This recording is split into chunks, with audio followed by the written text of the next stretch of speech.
Good morning. Good morning, everyone.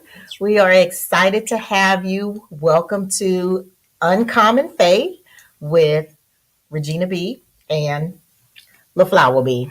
As you can see, she's a little preoccupied. Good morning, but we are y'all. super excited to be on with you guys again. If you are watching right now, please like and share. Give us those thumbs up and talk to us today, guys, because the show today, we just having some sister talk. That's what we want to do. There's some interesting things going on out there, Yes, and Lord. a lot of different topics we want to hit on today. So make sure that you're putting your comments in and talking back to us. And now I'm gonna turn it over to Really, Regina? yes. Well, I know I'm feeling some type of way this week because my baby turned 16, y'all. Not the baby, but number 4. So now we officially have 4 kids that are in their late teens. It's crazy. Yeah. It's crazy. And I don't know how I'm feeling. I don't know if I'm feeling old. I don't know if I'm just getting that anxiety of her getting ready to leave the nest and, go off to college and do her thing. So I don't know. But I know you got one that's getting ready to leave too. So how do y'all cope with that? Because y'all know I'm new to parenting these adults.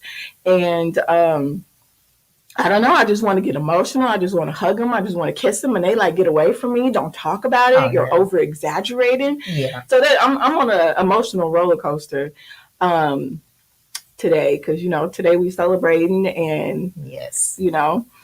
So Well, I will tell you that going into Dwayne's senior year, I have already started with it's going to be the last this and the last that, and I'm like, his reaction is the same. Really, mom? Like you doing the chill. most. It's You doing the okay. most. He's like, relax. Right. I was like, you don't understand, and you're not going to understand until you're in this position. Like, truly, because I honestly made fun of you and teased you when you would, You did? go on and on about Deja when she left and went to college. And I'm like, leave that girl alone. Stop calling her.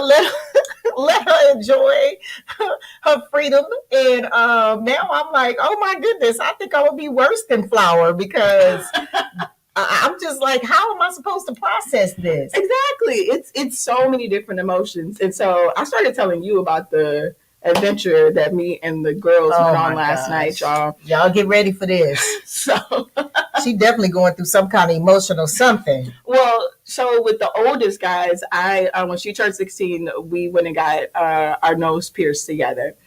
And so and now with Zion, when her turning 16, she reminded me, you remember what you did with, the oldest one. So I want a piercing. And I don't want to do this one by myself. And so, but guys, let me tell you, this girl, she has pierced her own cartilage, both of them, like upstairs, and she come back downstairs with new piercings. Yes. So she's like a triple OG. She gets, shots. She's never cried. So her pain tolerance is so freaking high. Yes, it is. Let me know if y'all have a kid like this, because this girl, she done broke bones and stuff, and she still practiced. She's a gymnast. It's bananas. But for this one, to pierce her tragus, she said, I want to go to a tattoo place to get it done. To pierce her what? Her tragus. And what is that? The tragus is like the little piece of your ear that's right above your front part, right? Yeah, the front part of your ear. I don't know what it. Yeah, it's your tragus. So guys, it was a crazy adventure last night. We ended up going to 3 different tattoo places because we didn't have her birth certificate, and I didn't want to go back home. But anyways, so we ended up at one. It was like 10 something at night, y'all, and we walked in and it smelled totally like Mother Earth. And so So it was me, my oldest daughter, who's 21, my niece, who's also 16, and then Zion, who's 16. And so the 2 16-year-olds, their eyes just went through the roof. You could tell they start pinching down their face masks. It was bananas, y'all. But at the end of the day, I'm happy that, we got it done. Everybody got their piercings. And, it ended up being a good night. And so when I got back home, my husband was like, "So, you have like 4 more daughters. So I wonder what all you going to end up having kids before it's over with." Oh my goodness. Well, because you're gonna have to get a piercing every time you go, huh? I think the last 4 they're gonna make me continue on with this tradition. So I don't know. We'll see. Wow. Mm-mm. I will tell you that oh my goodness, I just completely lost my train of thought. So what you It was gonna get something pierced with about Raina, CJ. Gina? Nothing. You're not gonna get nothing pierced? Nothing. Let me know Nothing if at any all. other mamas out there, do you guys have any traditions that you guys do when the kids turn a certain age or anything that you do? I don't even know how we even started this whole piercing thing. It wasn't even a tradition. It was just, I told her that she could do it once she turned 16, and now all of a sudden that's what we do. That's the expectation. I'm getting most stuff pierced, but I've had like my tongue pierced and my belly button and all of that stuff. So, I'm not new to the piercing game. Well, I've had my ears, like these 2 initial little lobes here. Really? My earlobes. Yeah, I've had those done. That's it? Yeah, that's it. That would be it for me at this point. Although my son did tell me, "Mama, you would look cute with a nose ring," and I was like, I think you should get one. So, I was kind of open to it at that point. And then here go my mom will come and talking about, "I'm going to get my nose pierced." I said, "Excuse me, ma'am." Yep. She already know for her birthday this year, I'm going to take her back to the same place we went to last night because they just opened up. This place is great. If anybody's like in the Katy area, you guys go check them out. I'll put the link. I think it's like Tattoo Addicted or Addiction, something like that. But they're on Clay Road. So it was a really cool experience when we went up in there. But yeah, I told Mom I'm going to take her to go. Anybody else taking y'all mama to go get a piercing? Or a tattoo? Any of that. But well, Deja got a new tattoo, didn't she? She has multiple. Okay, I think that's why I was like, I think she's gotten something else that she didn't mention to me. I will tell you, we're gonna CJ's close friends. He stopped by because he just turned 17, right? Mm-hmm, mm-hmm. He's the youngest out of the 3 boys. We call him the Wood, and he's the youngest one. So early last month he turned 17, and he came straight from the tattoo place and stopped by my house so I could see this tattoo. What did he get? His grandfather passed away less than a year ago, so he has he put a kind of thing on there, remembrance to him and stuff, and it was really nice. Like the artwork was on point. I was like, that is really nice. But he already knows, so he's like, so I'm gonna take CJ. No, sir, you will not.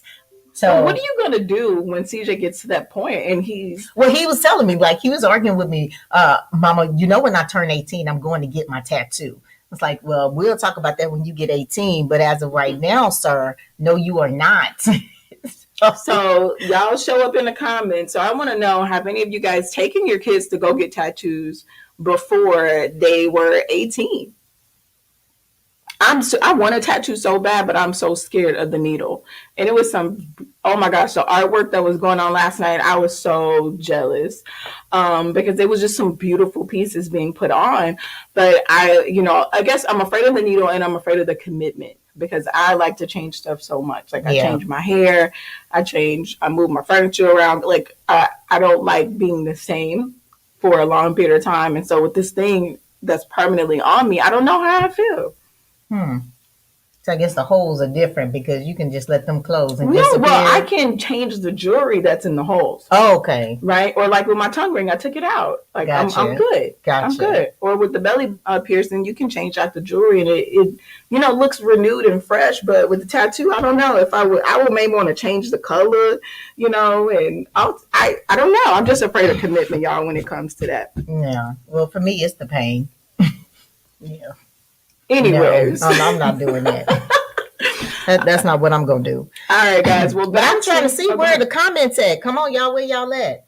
And we still need to kick off with our beginning segment. Yeah. I know God is real. Last week you was talking about all the testimonies that you haven't shared, ma'am. So I'm curious to know what you got, boo. That's what you said last week. I did say something to that effect that yes, there are other things. Obviously, I think we all have plenty of things that we can bring to the table Well, when come we talk on, about bring it it. to the table. Come Oh my on. goodness. Okay, so there was one time that my sister. Let him lose you. I mean, let him use you. Let him use you. Wow. You know we used to say that at church. I'm really good. I'm really good at telling other people's stories. Which sister you talking about? Well, I had a sister who fell in the fire. No, ma'am. We already talked about that. I need you to tell one of Regine's testimonies. And we call her Regine from Living Single, y'all, because she be acting like that sometimes. But Regine, please fill us in. Okay, so there was this one time when I'm gonna give you two kind of very similar ones. Mm-hmm. So back in the day, me and my sister, we would ride with my dad to Houston, and he, go do some work and do his thing, and then I would take the car, and we would go visit our aunt or whatever. Because at the time, we had to be able to catch Martin at 7:00. So it was like wherever we look, we got to get somewhere to a TV because Martin was to come out. So so we drove across town, did that, and then it's like, okay, we had to hightail it back. So we like off of 45 North. Yes, 45, and so I'm flying down 45 trying to get back to was it Maine, to get to my dad, and all of a sudden I'm in the fast lane, the left lane, right? Because that's the only lane she know, y'all. Look, let me tell you. So all the cars in front of me, y'all, their lights are red. Everybody has the red lights, right? But theirs are like red, like I'm on the brakes. But I couldn't tell that because everybody was at a complete stop, right? And I was like, wait a minute, are they on their brakes, Y'all, and she probably going a good 95, 100. No, I was not going that fast, back then, but probably about 80. I would say I would probably going about 75. Oh my goodness, I'm gonna need your commentary to stop. I just gotta put it in. But I'm trying to paint the picture. Go ahead and paint it then. So I'm coming down and I hit these lights, and we're on the far side. And anybody know 45 over there, Tidwell, Cross Timbers, in that area. So you got like four or five lanes. So I don't know, God showed up, because let me tell you, when I realized I was just like right there about to hit this car, and so I hurry up and turned and went all the way across from the left lane to the shoulder. To exiting, y'all. Right. You're right. I flew off the freeway. And I didn't have time to even look to see if cars were coming, but I made it clean across. And I was like, oh my God, do you realize what just happened? Because, this one, LaFlower, she's sitting in the seat, she chilling. She don't even realize we just almost lost our whole life. How old was I though? I think I was like 10. Probably, yeah, something like that. But when you're so used to someone speeding like a bat out of hell, I mean, quick moves and jumping over hills and shoulders and, everything. It's nothing new to you. I mean, because it's just like being with the NASCAR driver on a daily basis. That was one of my callings. I had no clue that that it was that close. It was really close. It was quite scary, actually. When I think back on it, and like what literally, because I don't know, what was I, maybe 17, I guess. But what is Deandra talking about? If you were 17 and I was like 10. Deandra said, y'all love leaving me at home. Tell her she was too little, Didi. I know, but y'all, she would want to come so bad. She would just, but that's so funny. But so go back to those nights though. It's crazy how our parents prepare us for stuff. Yeah. And we don't even realize it. Because I remember a time when my dad he tried to make Regina hit 100 on the expressway, heading back home. And she was so scared to just hit it. We were going I-10 west. Yeah, we was headed home. Yeah. Headed home. And it was late night. Maybe. In an Intrepid. Yeah, in a Dodge Intrepid. And y'all, if anybody remembers those cars, they would push. Yes. And she was so scared, and my dad fussed at her. He was like, "Do it, Gina, do it, Cat," because her nickname was Cat. And she finally did it. And then once she hit that 100, y'all, she been driving 100 ever since. Wow. 100%. She was like 100%, y'all. But I'm just like, those little things, it's like you really don't realize how your parents are getting you prepared for stuff. Because I know it was like some movie, and I know I'm going off track, but some movie where this boy was being raised by his quote unquote parents, and his dad would have these fight sessions with him in the backyard. He would just beat this baby up, and he was to the point where he could not stand his dad. Like, he wanted to run away. He was like, and the boy did not realize. Was that Fences? I don't know what it was. I don't remember the movie, but the boy would get so frustrated, and he would even get mad at the mom because the mom wouldn't stop them, but the dad would like literally whoop his butt in the backyard and teaching him these different fighting skills. And come to find out that those are not even his parents; those were his like protectors, because his dad was like in the CIA or something like that. And one day they knew that this this group would come and try to take this boy. And all of those fighting skills and all of that training that the quote unquote dad did with him, it helped prepare him, and it saved, allowed him to escape and all of that stuff. And when he eventually met his real dad, and because the parents, they died, trying to protect the boy, but he just, in the movie, he would go back to all of those fighting scenes when his nose was broken, when his dad would just punch him and, almost drown him, but he was preparing him for what was to come. Teaching him those survival skills. Right. And we do that with our kids, but our kids get so mad at us. They get so frustrated. I know my dad, I used to, have y'all ever like grabbed a pillow and like screamed in it? And be like, why can't you say that? Like, Absolutely. Like, I'm going to my room, man. But our dad was something special. I have to say that, shout out to Clifton or Virgil Sr. Man, I can truly say that I would not be where I am today if it was not for him. And my mother, and just the foundation that they gave us. But my dad was really, really big on teaching and life lessons and things like that. So I'll give you an example. In high school, one day my dad called me in the room and he's like, come here. And he laid some stuff out on the bed and he's like, do you know what this is? And I'm like, no. I'm like, I can guess. But basically it was like different types of drugs and paraphernalia. And he's like, he wanted to teach me what this stuff was before it was introduced to me in the streets, and me not know that that's what this is. And he's like, if you see anybody do this or somebody do that, then, this is what you do. And I was like, okay. So like, that really caught me off guard, but I appreciated it, like, wow. Right. Now I do the same thing with my kids. They be like, so you walk in the house, when you walk somewhere, it's like, what this smells like, right? What this looks like, and it doesn't cut you off guard. But I think that's a good thing. That's a good thing you transitioned to, Regina, because now I'm noticing with a lot of our parenting techniques, we are afraid to have those courageous conversations with our kids because we don't want to.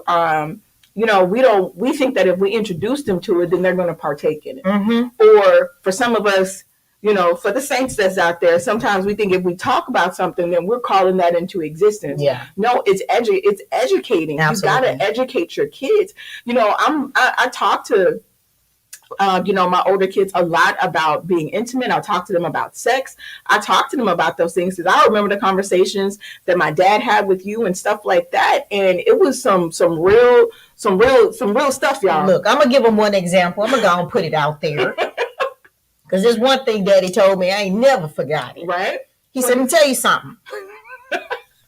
You in the bed, you think you finna do whatever and don't you ever let a man get in the bed with you with the lights off. And you don't see what they working with ahead of time unless somebody mess you up. Yeah.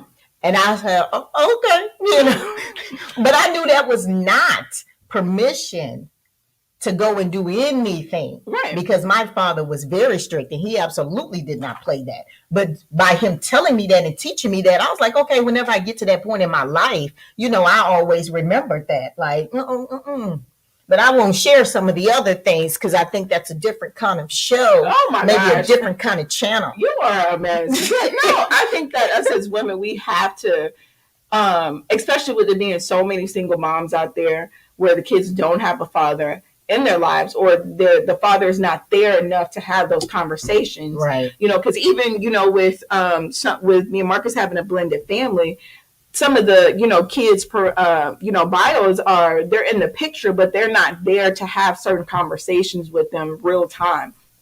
Right. Right. And so I think us as women, we have to step up and have those conversations. Absolutely. Like I didn't told Tamir, I'm like, you gotta make sure you checking stuff out too. I tell my son, like, you just can't be out there all willy nilly and doing all these things. But to your point, I had to have one of those conversations with our brother. I think we've mentioned to you guys before. Our brother, he is the youngest, and when our father was killed, he was 9. So some of the things that my dad told me, I had to share that with him. One thing specifically, my dad was like, don't dudes that do that, extracurricular by themselves, you got to check them because it will make, their stuff extra long or big or something like that. Like it has long-term effects on it. And so it's like, don't do that. And so I told my brother, I was like, better watch it. Take, hey, put a limit on it or something. But put a limit on their talks. put a limit on it, in your shower time or whatever it is. So of course, I pass that same information along to my son. Like, look, we need to have this conversation, and it's very uncomfortable for them. It is uncomfortable. It's uncomfortable. They remember those conversations. Because I remember. Just like when, stuff that I've told Deja, she's like, I remember. And she's like, she's at the point, she's like, I don't put myself in situations that I'm going to have to, uncomfortable situations. She's like, because she realizes that at her age of being almost 22, that there are situations that a lot of people her age, they put themselves in, right? By the decisions that they make, all this stuff, right. And now that she's of age of drinking, she got her drinking technique down. She's like, I know what I need to do, so I can be, I won't be drunk. I won't be out of my mind so that I can still protect and take care of myself in the event that something goes down. But I do shout out to all the moms and dads out there. I do think, if you haven't started having some of those courageous conversations with your children, even young, because I remember with my son, he was introduced to porn in elementary school. Right. Yeah. In elementary school, he was 9, 10 years old, 4th, 5th grade. And so we can't be oblivious to the times that we live in. I'm trying to tell you, how I love my references. So it reminds me of an episode of Good Times. Oh my God. When Florida and her bestie, Rolona, got into it. Because, Rolona was raising Penny at this time, right? So she's a new mother, and Penny is, a teenager now and stuff like that. And one of Penny's friends, her best friend, actually got pregnant. And Rolona told Penny that the baby had stomach mumps. What is a stomach mump? I can't tell you, but it was she had stomach mumps. And so Florida had raised her kids by talking to them, telling them ahead of time so they wouldn't find out in the streets, teaching them this stuff. And so she was trying to tell Rolona, this is what, like, you need to have these conversations, because if you don't, she's going to get the wrong information. Right. And she's going to think the wrong things about sex and all of this other kind of stuff. So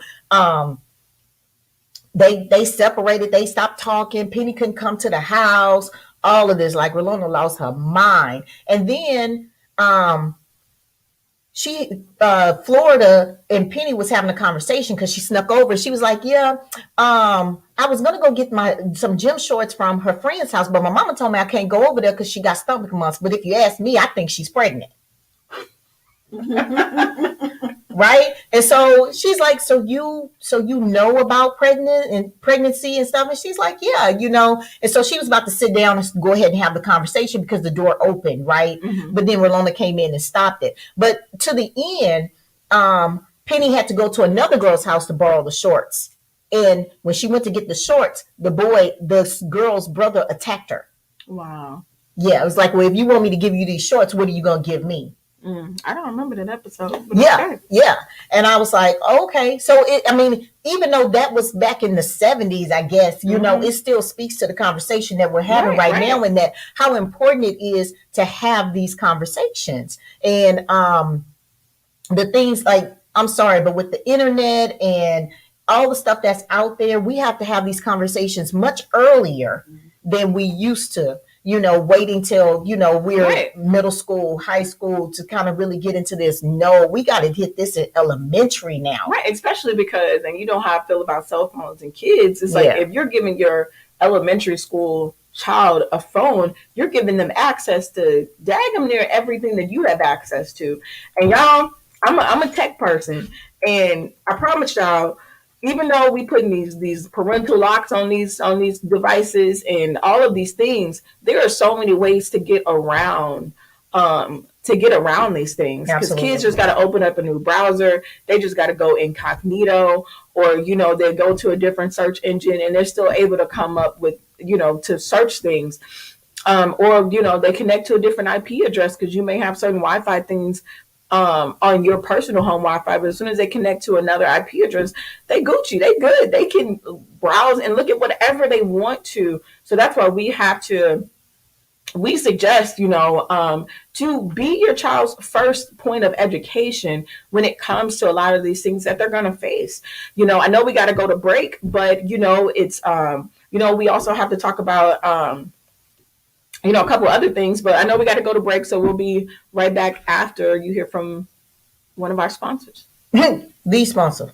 Life is better when you are living on purpose, but many times we get stuck in the rat race and in the mundane task of our day-to-day lives, causing most to lose sight of their purpose. That's why certified life coach, inner healer, and business strategist LaFlower Bowie is here to help you get calibrated to your calling through proven systems, techniques, and resources. Order a copy of her book, Principles to Reposition, to assist you with your journey, or schedule a free clarity session to kickstart the journey. After these sessions, clients have stated they found clarity and opened their eyes to things they had long forgotten. So get social and follow LaFlower on all social media platforms at LaFlower Bowie. And don't forget to mention Stunner Radio sent you. Surprise guest. I'm just the introducer. Welcome back, y'all. Welcome back. Y'all, we want to go ahead and just bring in a surprise guest to the show today. Whoop, whoop. I'm going to call her Storm today, y'all. Yes. This unit she got on today, I call her Storm. That's what it is. But this lady, she is absolutely phenomenal. She is the founder, the general manager. She is the brains behind Stunner Radio. She is a woman of so many freaking talents. But I don't have time to read off the resume, y'all. But I know she's a mom. She's an entrepreneur. She has a heart of gold. She's even been mentoring in so many things. She's an author, I believe, as well. She's just phenomenal. And so, welcome to the show, to Uncommon Faith, Miss Lisa Dene. Thank you for having me. I'm sitting here and I want to get in on this conversation so bad. But I know people need to hear, they need to see who they're listening to. Mm-hmm. So, yeah, at least you'll see the side of my face. Y'all see her with a Storm unit on? I can't see her. I don't see her. You don't see me yet? Mm-mm. But I wanted to get in on this conversation because I know that you guys talked about something very specific. And one of the comments was, well, I just want to say this because we're coming close on Father's Day. Mm-hmm. And so I love the fact that you brought up your father. And I had the same relationship with my dad. And y'all let me know if y'all can hear me or not, because I'm not at a mic. I had the same relationship with my dad. Oh, I don't know why. I'm just going to grab it. He talked to me about stuff that most people's fathers didn't talk to them about. Right. So I know that one of your commenters said, "Don't masturbate ever." But you know, it's crazy because that's the advice that my dad gave me that stands out no matter what. And it wasn't don't masturbate. It was find out how you can please yourself so that you don't have to rely on no man. And when he told me that, I was like, huh? What do you mean? And then it didn't make sense to me because I think I was like 12. I was like, what do you mean by that, Dad? But when he broke it down, he said, look, I'm going to tell you something. Some women, heart is emotions and all that is tied to their vagina. And when you get a man that treats you right in that way, you won't even care if he treats you right outside the bed. Say it. If you have never pleased yourself and if you don't know what makes you feel good, if he unlocked that first, you're gonna cling to him no matter what he do. Right. Come on. And I didn't believe That is it, truth. but it was true. That is true. It was so true. One of the things I wish I would have listened on. But as I got older, I knew that needed to be a part of my life because also when you single and you're lonely. Right. And you need a release. You will rely on whoever's available to help you release yourself. Unless, I mean, it works for me. It was good advice for me. I got you. Yes. That was really good advice. And I tried to share it with some of my friends when I was young. Yeah. Which he should have just told me, that's just for you. Don't go to school. I mean, don't go to school and tell your Don't go to classmates. school trying to be Dr. Ruth. Come But on. of course, that's what I did. Oh. You don't need to understand it. You need to learn how to please yourself. And of course, we was in the 5th grade. So my friends was like, what? What are you talking about? But I just know that was really out of the box advice for a father to give a daughter. But it really helped me because in my first marriage, I was in church. My husband was in church and we were super churchy and we was like Pentecostal church. So you already know what that is. Yes. Church God in Christ churchy. Yes. That means we don't speak of those things. Yeah. How dare you for COVID. masturbation? Yeah. Right. Yeah. Oh no, we don't do those things. However, I wasn't educated. I wasn't educated in the area of sex. So my husband, who was a preacher and Kojic down, but had another life to where he was extremely educated, we were not compatible. We were unequally yoked, big time, because I didn't know nothing. And he expected me to. Because he was like, I don't care about the fact that we want to go to the same church. But he just assumed I was living a double life too. And I was like, no, I don't know nothing about none of that. Wow. What do you want me to do? And it was a big issue in our marriage. So I wish I would have listened a little bit more to my dad because I was not ready. I got you. Wow. You just touched on so many things, especially that double life thing, right? And why we have so many people that don't trust the church now. Don't, and feel like church people are some of the worst people that's out there and different things like that. And that's, why I think we have such a huge population growing of online and outside of the four walls of the church because people want somebody that's real. Yeah. They want authenticity. That's and that's what I tell, I share with a lot of people who want to go into ministry, but I think our life is our ministry, period. I think everybody's a minister, right? But for people who, even just in business, it's all about you being authentic. It's like all the smoke, the mirrors, all the marketing techniques, all the, even with church, the shows, all of that. People want people that are authentic. It's like, that's why I'm so open with my story. That's why I'm so open with being a mistress I used to be a mistress, y'all. I'm so open with, how God has delivered me from a lot of unworthiness. Because I think people need to see that. They think that Flower's polished or flower ain't never, like, y'all don't know half. But that's why I'm so open, because people that are part of the kingdom, they need to see people that's real. Right. They need to, deliverance. Sometimes deliverance don't happen like that. Not at all. I think it's a process. Need to accept that we are human. That's it. We are striving to live in harmony with the divine, but we are not divine. We're human. So for me, growing up in church, I wish they would have explained the fact that you're a human being. Yeah. So you're gonna feel certain type of ways, because it made me, looking at everybody else, I was like, how do they do this? Because I get mad. I want to shoot somebody. Right. I was just thinking about Jesus being angry. It's like, I didn't realize it was okay, because I was such an angry child growing up. I would throw things, y'all. I was bad. But I didn't get freedom in my faith until I started reading for myself. Until I started to, like, let me really know. Once I actually stepped away from the movement of the church, and I actually started really just reading and knowing God, building that personal relationship. And as I'm going through scriptures, I was like, Jesus went in and threw the tables. Yes. He got angry. Yes, he did. And I was just like, so my anger is not a sin, because I used to think my anger is like me wanting to be like, I can't stand you humans. I don't want to be around you. Like Lisa said, I want to shoot somebody.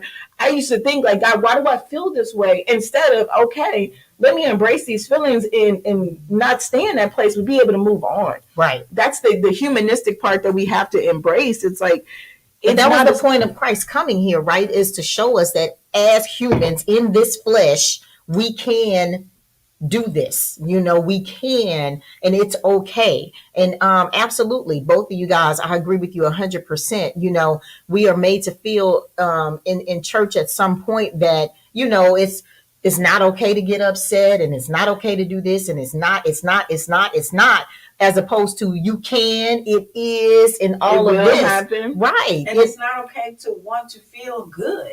You want to feel bad, so we gotta wear suffering all the time. I said, this ain't for me. No, and that was not Christ. Right. And I even Christ would walk around like that. Right. Even in my first marriage, I was like, I even told my mom, I was like, because she was like, you sure you want to get this divorce? And I was like, this is not the life that God has for me. Absolutely. This is not the union. Like, there's no happiness. Like, being abused it can't, God, there's no way in hell God wants me to be abused, to be physically abused, verbally abused, just to say that I'm still married. Absolutely. Or just to be a minister to him, to the man, to the husband. Because that's what the church folks told me when I said, look, my husband is putting his hands on me. He's very disrespectful. He's cheating on me. Y'all letting him preach. I don't understand how he gets up and preach on Sundays. And he out here doing all this dirt. Right. And y'all telling me you need to go on a fast. It's not adding up for me. It's not adding up for me, because that's your ministry. That's your calling. You're supposed to minister to him. That's for Jesus. I used to say that's Jesus' job, because I ain't qualified. Right. But some of the best ministry, I see him, I want to punch you. Exactly. But some of the best ministry that we can do as a wife is to intercede for our spouse. Right. But not be like, oh, let me be your savior. No, I'm like Lisa said, that's what Jesus is for. Mm-hmm. It's like, I can be an example of how I want to live my life, but no, that's for the birds. It's something different when you're dealing in that dynamic, right? It's like when they're a minister or in walking in some type of calling, it's like leadership in general. Yes, it's like we're supposed to stand behind them and have their back and let them work through whatever they're working through, or and be full of understanding and different things. And I'm not saying that's not the case in some situations, because it does work out, but not to the point that we lose ourselves completely. Right. We're sacrificing ourselves,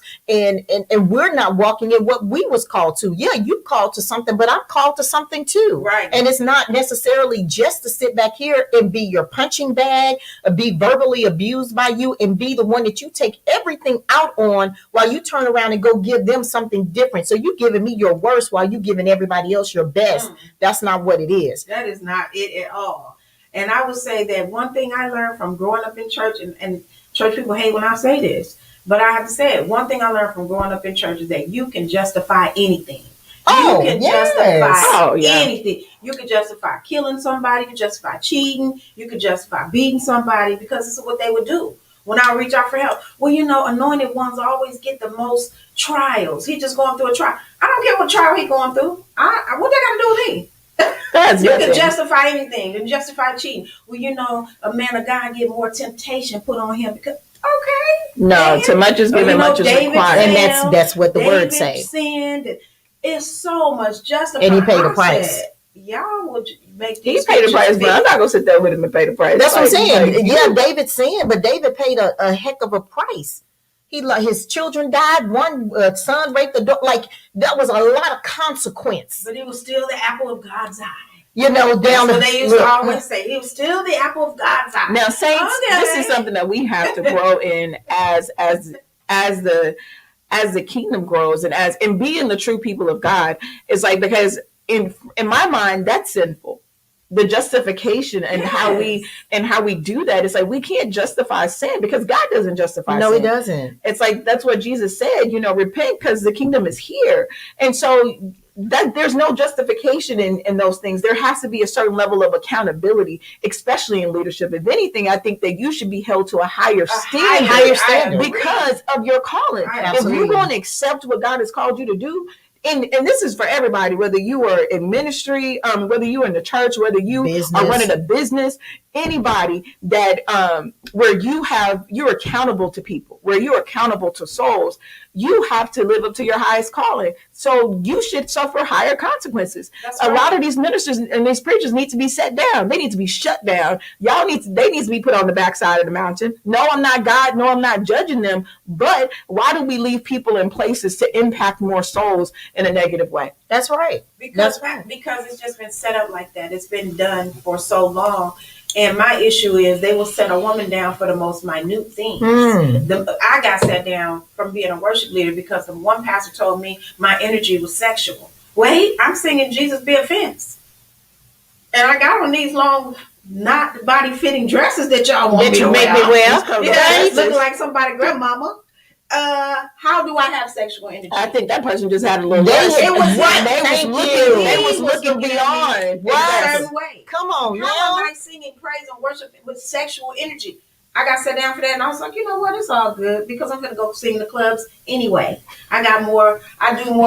It's a shame that we get more love there anyway. Right? Yeah. Sometimes we get more love outside of outside of the traditions and outside of the typical old school culture in church. You get more love outside for being for being different, right? It just amazes me, and that's why we got to do a better job. That's why Uncommon Faith is here, to have these courageous conversations and to call some of these things out, because it's just flat out not okay. I remember being a teenage mom, and I was freaking. Guys, when I tell you, burns me hot. I was like, it's like, because no one knew how I became a teenage mom. I didn't go around waving a victim flag or anything like that. I just let people think what it was. You think I'm hot. I'm out there in the streets. I'm being fast. I'm in this. Hey, think that. I'm gonna let you think. I have no need to go into try to justify things, because me and God know what happened. Right. But people in the church, they, I'm gonna get emotional, but it's a shame on how we don't embrace people when they go through different storms. Absolutely. When you go through different things, or sometimes no one asks, like, "Hey, Flower, are you running away because of things that may have been going on at home? How are you feeling right now?" Instead of basically damning me and sending me to hell almost, or having is they don't understand. All that is for your calling. That's put on you for a reason. That's right. They don't understand, and they turning you away when you're being groomed. That's it. And that's what church should be about. I know for me, I've always had like a ministry type of personality. That's just was me. I've always been a nurturer, always advocating for people, even as a little girl. But they did not understand that I'm being groomed for something. That's it. And this is something that God created me to be here for. So you can't try to put me into another lane. I'm being groomed for this. It doesn't matter what department you put me in. Still gonna be the same experience. Right. Your ministry is still gonna encourage. Your call, your purpose is what it is. That's who you are at the core, and that's what we just got to stop, guys. And when I look back and I think, now like you said, I was being groomed, because now I know if I wasn't that teenage mom, I don't know where I would be. I really don't. I know that I wouldn't have the journey that I have. I wouldn't have the lessons, and I wouldn't have the connection with God that I have now, because the path that I was on was very soulish. It was very, running away from God, running away from everything that I embrace now. So I know for a fact that, my daughter coming at age 15 was a blessing to not only me, but actually my father. Because who would have known my father would have been killed 18 months later. Wow. And at the time had been begging me to have a child. Oh, wow. Because he wanted a baby. Oh, wow. And so, like, they didn't necessarily know that, but he's like, when are you and Corey going to have a baby? And then he finally got so tired of asking me, he's like, me and your mama going to have our own baby. I was like, I would like to see that. And then, lo and behold, out of nowhere, God knew all of this. It's just so amazing when you see how all the pieces come together because he's doing something, even though we don't see it or understand it at the time. And even to add to the story, my mother, her school shut down. State came in, closed it down, and then all of a sudden, after all these years of teaching, she's not teaching. My mama's sitting at home for the first time with my dad, not knowing that a year later he was going to be gone. But God knew. So the way he just worked that thing together, I didn't mean to jump off on that, y'all. No, but we had no clue, and it's like, and Deja fixed my relationship with my dad. Yes, it's like because I did not know that 18 months later he would be gone. Yeah. It's so many things. So just want to encourage somebody, when you were thinking that you're asking God why something is happening, or you're like, this storm is happening. When I was put in that situation, I was taken advantage of, and I didn't even know I was pregnant. No prenatal care, playing sports, running track, playing volleyball. And this girl comes out fine, guys. So don't be discouraged, whatever you're going through, whatever storm you feel like you're going through, because you're going through it for a reason. On the other side of that is amazing things. That pain is going to help turn into your purpose. It's going to help catapult you, because people need to hear your story. People are waiting on your testimony. Your test becomes your testimony. People are waiting on that. And, I'm just so grateful, for everything that I've been through. I used to ask God why. Yeah. And that's normal. That's natural. No point to ask him why. But I know go ahead, Gina. So like Lisa, thank you for sharing your story with us and some of the things you've been through. And even to what LaFlower just said, like it was all at the end of the day, it was for a reason. It was all allowed to happen for a reason. Like the word says, what the enemy meant for bad, basically, God works it for our good.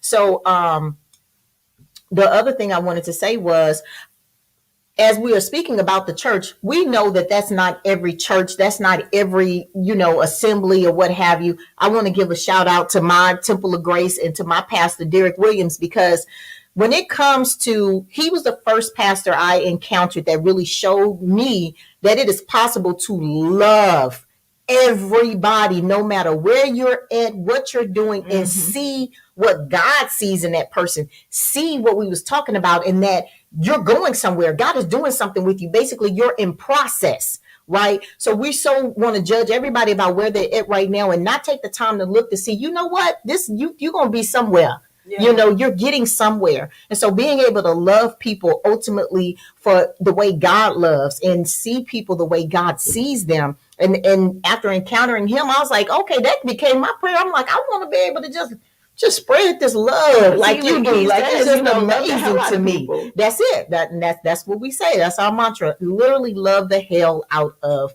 people. And I'm like, I absolutely have to give that shout out. And and we talked about sitting somebody down. You said they quick to sit women down. Hats off to him, because we had a minister in there, the co-pastor even, and he was like, take a seat. Take a seat. Even though none of us in the congregation knew what was going on, but because he knew what was going on and knew you don't have no business standing up here in front of these people because of what you're doing on the other side, sit down. Yeah, that's good. So I'm like, y'all, we know there's good. There's definitely good places out there for people to go, and Bible, teaching churches and that are all about the love and the word of God. And so for that, we're all for that. We encourage that, and we, encourage you guys to just get a relationship of your own, right, with the Lord. That's the key. That is the key. That's what I think I found out, is that God created us all to be unique. For we have different fingerprints, we have different DNA, so we're supposed to be unique. So it just taught me to embrace my differences. I will never be like everybody at church. I'm not meant to be. But I think all those years I did struggle, because I felt like, why am I not like them? Because I don't respond to things like they do. I love being touched. I love being kissed and hugged. And I used to see those church mothers in their 60s and 70s, talking about they still waiting on a husband. I said, look, this ain't gonna work for me today, baby. I like being touched. I'm not gonna be up here in the army of the Lord all these years, and ain't nobody touching on me, nobody hugging and kissing on me. Listen here, this ain't for me. That's not what I want. No. And I think Lisa brings up a good point. She does. Lisa, you bring up such a good point, because I think it's like we think that us not like separating ourselves and turning off, I talk about that frequency, turning off that frequency for that man to find you or to be connected to a man.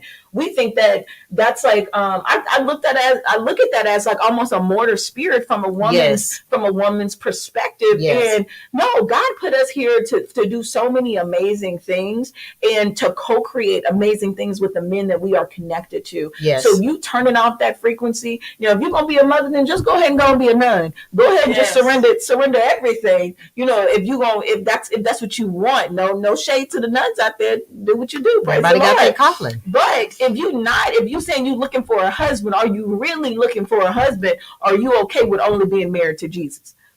You got to really ask yourself, because a lot of people saying they're looking for a husband, but everything around you is like, no, back off. Yes, there's no don't come near.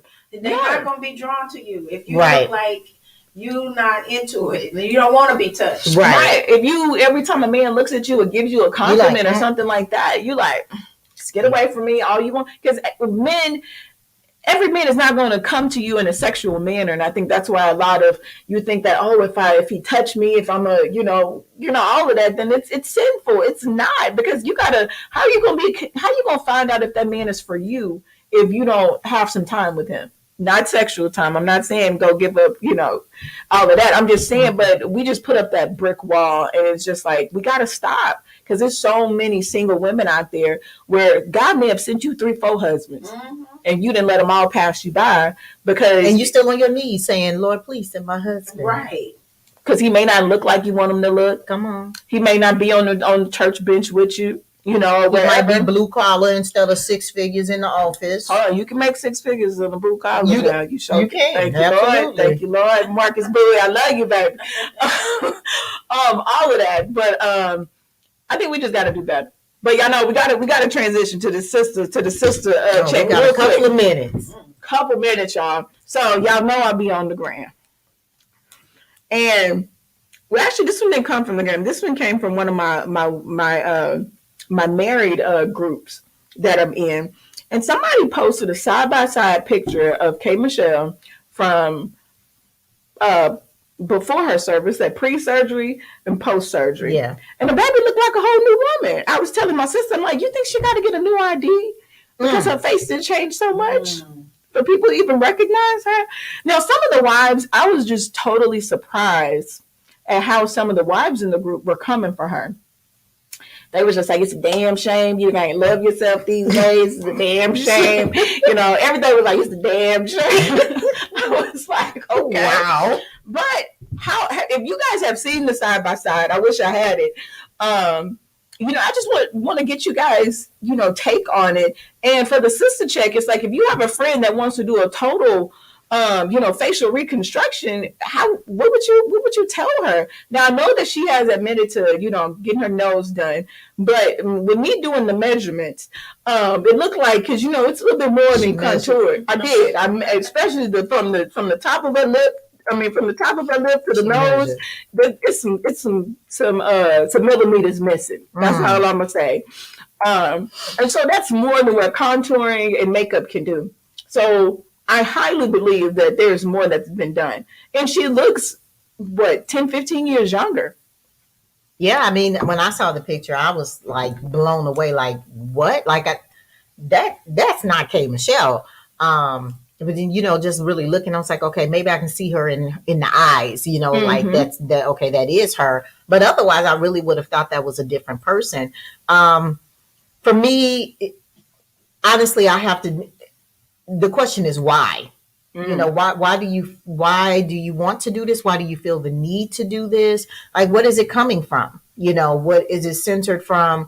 Something else, lack of worth or confidence or something to that effect, and seeing and just depending on what the answer is, then following up accordingly. So, if you're having issues with self-confidence or just, not feeling pretty in your own skin. And I understand definitely people do things, that even makeup in general is a result of that.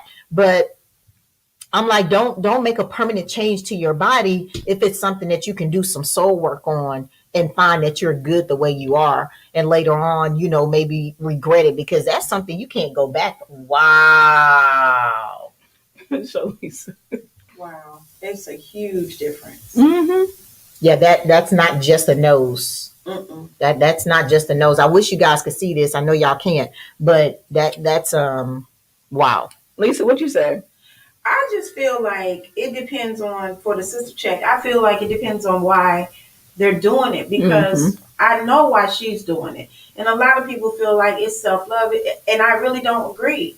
I think because of her industry, when you see these people that's in this industry do this type of thing, it's because their money is funny. And they're trying to gain hold on some type of endorsement, some type of deal, some type of contract, and they want you to look a certain way. And that's just the reality of being in that business. I remember when I was young and I was singing on the road, I had opportunity to sing with a group that was a tribute band for the Supremes. Okay. And they had a residency at a smaller venue in Vegas, but it still was a residency. Okay. I mean, guaranteed money for at least a year. And they wanted me because of my voice and my ability to harmonize, but I was just too big. It's like, you can't fit to the costume, so we need you to drop 80 pounds. I said, if y'all can't add some more material to that costume, then I'm going to have to turn this down. Wow. Yeah. Now, after I turned it down, I was sad because that was big money and it was guaranteed income. And I was like, I should have just did it. But how can you safely do that? You're going to have to cut corners. This is what people do. Right. You're going to have to cut corners. You're going to have to do this. You're going to have to do that. There's no way I could have done that safely or healthy. So for me, I will always choose myself over the money. But for people who have this lifestyle, all of a sudden, like K. Michelle did, now all of a sudden you can afford everything you ever wanted.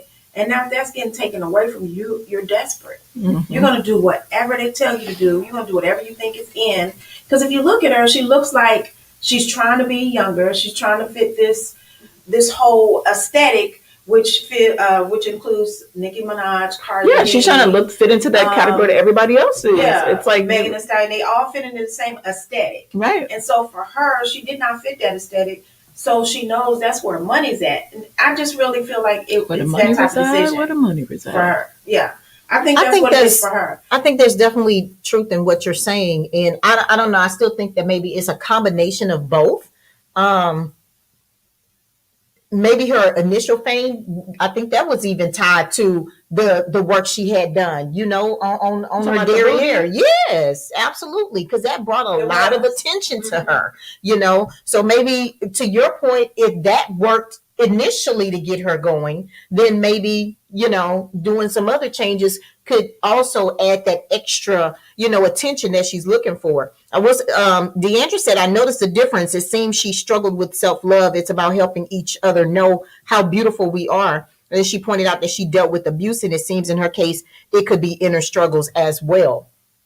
And that's why I say it could be a little of both of what Lisa's saying, as well as I think it is still trying to find herself. Really. Yeah. I mean, I'm sure. I mean, you can't be a Black woman and have some type of self-love issue, because it's how we live. Because it's a culture. You're right. Yeah, everything around us have shown us that we're not it. Yeah. There's a standard of beauty, and it's not you.